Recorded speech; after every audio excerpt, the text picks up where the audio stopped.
RCN. Le son de la différence.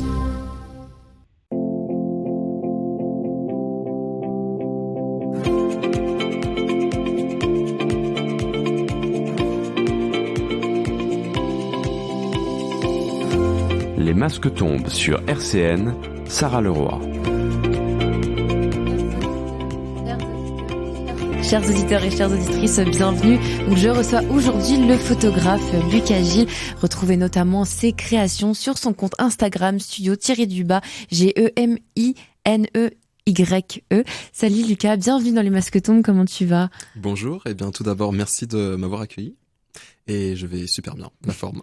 Et bah super, en tout cas je suis contente que tu sois à mes côtés aujourd'hui afin d'en savoir plus sur ta carrière artistique et que dont tu te consacres dans la photographie. Alors juste avant de parler de ça justement, on va écouter une interview d'une autre artiste qui elle évolue dans le monde de l'illustration, dans son univers un peu punk rock. Il s'agit de Valentine. Vous pouvez aussi la retrouver sur Instagram sous le nom d'Oy Art. On écoute maintenant Valentine. Si. Alors du coup Valentine, tu es donc une illustratrice autodidacte, c'est comme ça que tu te revendiques un peu. Comment et pourquoi du coup tu as commencé, tu as débuté alors dans le monde de l'illustration? En fait j'ai toujours aimé dessiner depuis le plus loin que je me souvienne. Mmh. Mais c'est vers le lycée que je me suis rendu compte que ça pouvait prendre une ampleur un peu plus importante, on va dire. C'est une période où j'allais beaucoup dans des expositions qu'il y avait autour de chez moi et je ramenais mes dessins et je les montrais aux artistes qui exposaient. Je leur demandais s'ils n'avaient pas des conseils pour que je m'améliore. Et je pense que c'est au fil de ces discussions que j'ai voulu faire comme eux, en fait, faire aussi de l'illustration, du dessin, et pas forcément en vivre, mais faire quelque chose de plus concret avec, en fait. Mmh. Et donc tes illustrations tournent autour des thèmes du féminisme, on en parlera un peu plus tard, mais principalement de la musique punk rock. Comment tu fais alors pour retranscrire aussi cette musique dans tes illustrations ? Déjà ce que je fais c'est que j'écoute toujours de la musique quand je dessine et pour pas mal de mes dessins je m'inspire aussi directement des paroles ou de l'imagerie qu'il y a tout autour de cette musique et de ce mouvement, que ça soit des photographies, des pochettes d'albums, les paroles de musique, Voilà, et pour moi c'est deux choses indissociables parce que c'est un peu mes deux passions, donc ça va de pair, quoi. Ok. Et du coup tu parles d'imagerie qu'on retrouve dans cette musique, est-ce que tu peux un peu plus développer là-dessus, nous décrire un peu ce qu'on y retrouve dans cette imagerie alors ? Waouh, c'est super compliqué parce qu'au final, la musique punk c'est hyper éclectique. Tu vois, ça peut être une musique de 30 secondes hyper violente, comme ça peut être un morceau plus long et moins violent, mais ça reste quand même du punk.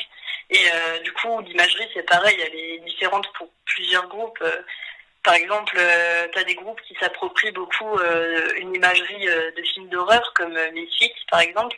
Mais c'est pas le cas de tout le monde, donc c'est assez différent pour tous. Donc je saurais pas vraiment répondre correctement à ta question. Oui.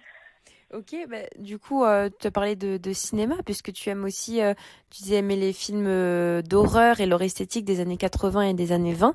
Est-ce que on retrouve aussi cette esthétique alors de ces films d'horreur de ces années-là dans tes créations, tu penses ? Oui, complètement.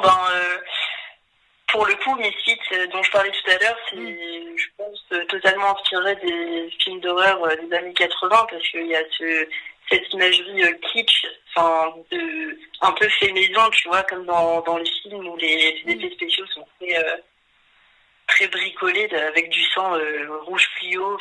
Là c'est un peu pareil, des déguisements, du maquillage, ce genre de choses. Et donc il y a un thème aussi important pour toi, un thème engagé, qu'il s'agit du féminisme. Est-ce que pour toi l'illustration aussi c'est un moyen de faire passer des messages alors à travers l'art ?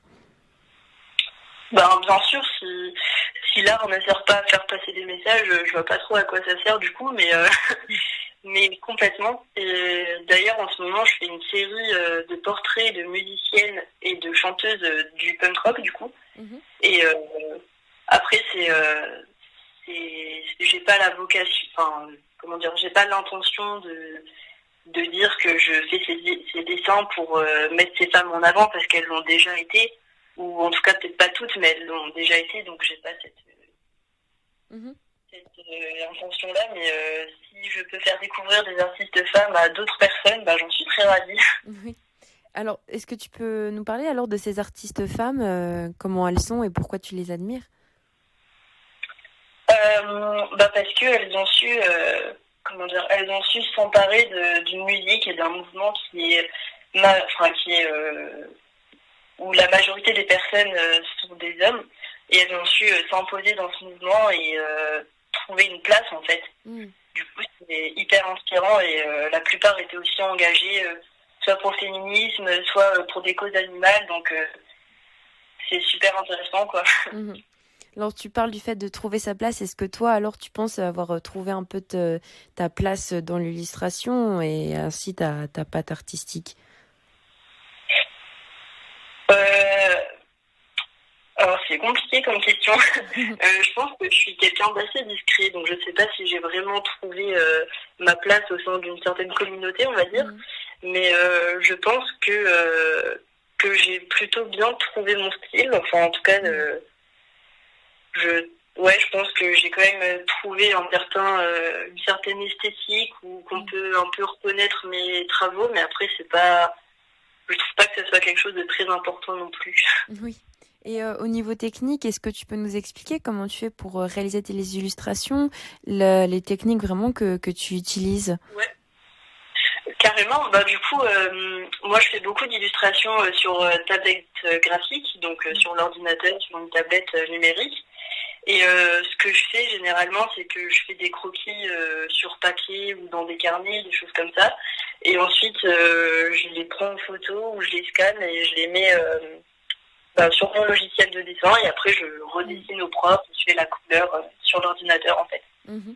Et est-ce que au niveau de la technique, ça t'arrive aussi parfois d'innover et aussi des thèmes que tu veux retranscrire? Est-ce que ça t'arrive parfois de vouloir changer, de faire de nouvelles choses? Au niveau de la technique, je fais pas que ça, donc à ce niveau-là, je varie quand même. Quelquefois, par exemple, je fais du dessin traditionnel, quoi, à l'encre noire sur papier. J'ai aussi fait des broderies, mais du coup, le thème n'a pas changé parce que c'était des broderies sur les Riot Girls et le féminisme. Oui. Mais c'est vrai qu'au niveau des thèmes, je varie pas trop parce que c'est vraiment parce que toute mon inspiration vient de la musique en fait, principalement. Du coup, ça reste quelque chose d'important, on va dire. Oui. Est-ce que tu pourrais nous partager des illustratrices que tu aimes, ou même dans le monde de la musique punk rock, vu que pour toi la musique et l'illustration sont indissociables? Est-ce que tu pourrais nous partager des artistes que tu admires? Pour le dessin, j'aime beaucoup Lisa Tchech. Je sais pas du tout si je prononce bien son nom. Du coup, ça s'écrit CZECH. Oui, voilà. D'accord. Et sinon, pour la musique, il y en a tellement. Je vous conseille d'écouter Girls School, d'écouter Bikini Kill, d'écouter les Distillers, les X-Ray Specs. Enfin, il y a vraiment beaucoup de choses. J'aurais dû préparer une playlist pour le coup. Donc du coup, tu écoutes, t'as un brassage culturel assez gros. Est-ce que au niveau de l'illustration, tu pourrais nous expliquer pourquoi cette illustratrice en particulier? Pour le coup, elle m'a beaucoup influencée pour la manière de dessiner, puisqu'elle fait, justement, comme mes thèmes principaux, on va dire, sont la musique punk rock et le dessin. J'ai recherché aussi d'autres personnes qui faisaient des dessins dans ce délire-là, on va dire. Oui. Et du coup, je suis tombée sur elle et ça m'a beaucoup inspirée et je trouve que c'est super intéressant ce qu'elle fait. Et depuis que tu as commencé donc l'illustration, comment tu penses avoir évolué dans ce domaine, tout simplement? C'est-à-dire Est-ce que pour toi, tu penses avoir évolué au niveau de ta technique, ou est-ce que tu as vu du changement, ou au contraire, est-ce que y a des notions qui sont restées les mêmes depuis que tu as commencé? Non, il y a clairement une évolution. En plus, rien que la technique, au départ, je dessinais que sur papier. Et quand j'avais envie de quelque chose d'un peu plus professionnel, d'un peu plus propre. Du coup, c'est là que j'ai investi dans une tablette graphique. Et c'était le meilleur investissement de ma vie parce que c'est vraiment génial toutes les choses qu'on peut faire en fait sur tablette graphique et tous les rendus qu'on peut avoir. Et du coup, voilà. Puis après, il y a aussi, forcément, plus je dessine et plus je m'améliore, normalement. Ouais. Du coup, voilà. Ok. Et donc dernière question, puisque ça va être bientôt fini, quels sont tes projets alors pour l'avenir? On va terminer là-dessus. Ouais, pas de souci. Pour l'avenir, j'aimerais beaucoup faire des visuels pour des groupes, justement. Ça bouclerait la boucle, on va dire. Donc que ça soit des pochettes d'albums ou des visuels, j'en sais rien, pour des t-shirts, des mugs, des badges, peu importe. Je suis disponible et ça me ferait trop plaisir. Ok, eh ben écoute...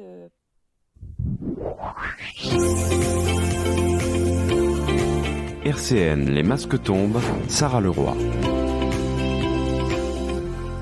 Et je remercie encore Valentine pour cette interview, jeune illustratrice dont le travail mérite d'être vu. Si vous avez envie d'en savoir plus sur ses créations, direction son compte Instagram doi.art.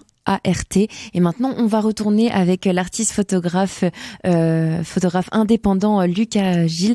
Alors Lucas, tu es photographe depuis déjà 7 ans. Tu es spécialisé dans le fine art, on en parlera bien évidemment un peu plus tard. Tu te revendiques comme donc indépendant, autodidacte. Comment la photographie est entrée dans ta vie alors? Très très bonne question. La photographie, c'est quelque chose qui est d'abord né d'une passion collective avec une de mes meilleures amies. On faisait ça au départ sur smartphone, faute de mieux entre guillemets, et on s'est aperçu que pendant les sessions, on était vraiment très à l'aise, on était vraiment dans notre domaine de prédilection entre guillemets, et de fil en aiguille, on a développé des thèmes à ce sujet, et on a commencé à ouvrir une page Instagram justement ensemble. Et justement, on s'est un petit peu embarqué dans cette aventure-là. Et avec le rythme un petit peu effréné de la vie, entre guillemets, le duo a fini par se transformer en projet solo, de mon côté, que j'ai du coup repris. Et du coup, voilà, ça fait 7 ans du coup que je pratique un petit peu la photographie. Alors, tu parles de domaines de prédilection, que tu as donc des domaines que tu as utilisés au début de la photographie. Quels étaient ces domaines alors ? Ces domaines-là étaient plutôt du registre un petit peu fashion, un petit peu mode au départ. Hein. C'était vraiment pour s'amuser. Donc du coup, on essayait d'imiter un petit peu les couvertures de magazines, entre guillemets, les poses. Et ensuite, on s'était aperçu du côté libérateur de la chose. On s'est aperçu en fait que on avait peut-être un souci avec notre image et que le fait d'utiliser la photographie, ça nous aidait un petit peu à nous exprimer. Est-ce que c'est toujours le cas alors maintenant pour toi? Que c'est quelque chose que tu as encore plus creusé et développé alors dans tes photos? Oh oui, j'ai des choses à dire. Et au niveau de la mode, alors est-ce que c'est un aspect qui t'intéresse toujours autant ou c'est quelque chose que tu as plutôt délaissé avec le temps dans la photo? Je dirais que c'est toujours part de mes photos, mais j'ai un petit peu changé de voie. Et je pars maintenant sur des thèmes un petit peu plus engagés, un petit peu plus cinématographiques presque. C'est maintenant plutôt un genre qui part sur le fine art, comme on en parlait justement juste avant. Est-ce que tu peux nous expliquer alors ce concept du fine art? Le fine art, c'est un genre d'élaboration de la photographie. Donc on part sur quelque chose de plutôt éditorial, mais d'assez métaphorique à la fois. Donc c'est plutôt un concept qui se veut propre et poli, mais avec lequel on aura rajouté par exemple des références culturelles, de l'émotion ou une connotation parfois politisée. Donc pour apporter aussi un grain de sable queer dans un milieu au standard qui pour toi reste encore trop figé, ce sont un aspect vraiment qui est assez fondamental alors dans tes photos. C'est ça, c'est un aspect que je n'ai pas toujours justement vu au départ. Mais je me suis aperçu que avec la photographie se nouaient d'autres complexes relatives au regard des autres, mais également relatives à l'image de soi. Et surtout en ce moment, je pense que la communauté dans laquelle j'appartiens manque encore un petit peu de visibilité. Mais ce n'est pas qu'un souci de communauté. Je pense que la photographie permet de libérer aussi ce côté de soi qu'on refoule un petit peu de peur de paraître ridicule devant les autres. Donc c'est un aspect qui est important pour toi. Tu parles de communauté aussi, de fait de se sentir un peu libéré dans tes créations. Est-ce qu'il y a d'autres aspects aussi pour toi qui sont peut-être un peu moins fondamentaux, mais disons qui t'animent aussi et qui sont importants?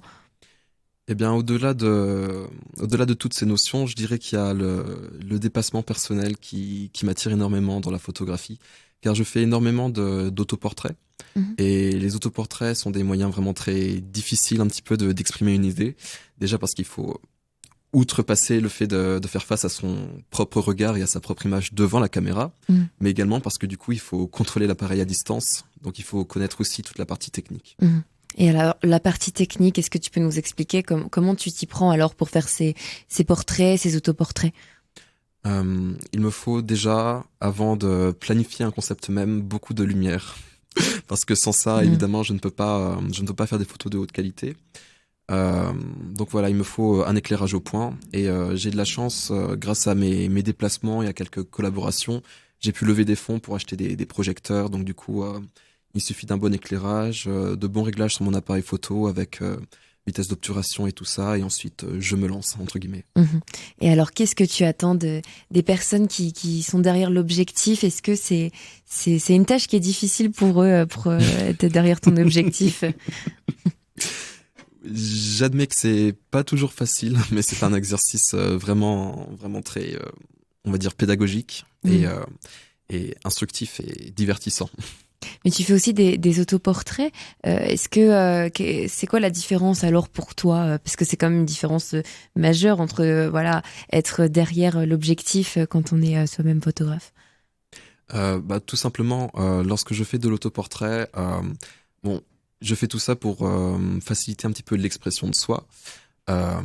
Et aussi parce que c'est devenu c'est devenu ma signature avec le temps. Mais c'est vrai que c'est plus pratique d'un côté droit d'auteur. Et j'ai plus de facilité à exprimer ce que je veux quand je me dirige, entre guillemets. Et est-ce que tu penses que maintenant, avec le temps, donc ça fait 7 ans que tu as commencé la photographie, tu as pleinement trouvé ta signature alors? Pas encore. Je pense que le principe même de l'artiste, c'est d'apprendre de façon perpétuelle à se déconstruire. Du coup, je pense que j'ai encore beaucoup à apprendre. Et justement, le fait de faire des collaborations, ça m'aide énormément. Et la rencontre avec d'autres artistes aussi. Est-ce que tu peux nous parler un peu de ces rencontres qui t'enrichissent? Est-ce que même une rencontre en particulier qui t'a marqué? Une rencontre en particulier qui m'a marqué, je dirais que c'est... Bon d'accord, on va commencer avec la rencontre avec Yasmine, qui s'occupe du collectif CAF Art justement. Personne avec laquelle j'ai pu discuter et c'était vraiment très spontané en fait. C'était vraiment un « Oh, tu es artiste, montre-moi ce que tu fais, j'adore, viens, c'est parti ». Et à partir de là, j'ai pu collaborer avec d'autres artistes et de fil en aiguille, Est-ce que tu peux nous parler des artistes aussi? Tu as peut-être des influences, des photographes ou même des thématiques que tu apprécies beaucoup et dont tu voudrais nous faire part? Niveau thématique, je pense que j'aime énormément tout ce qui est attrait à la mythologie.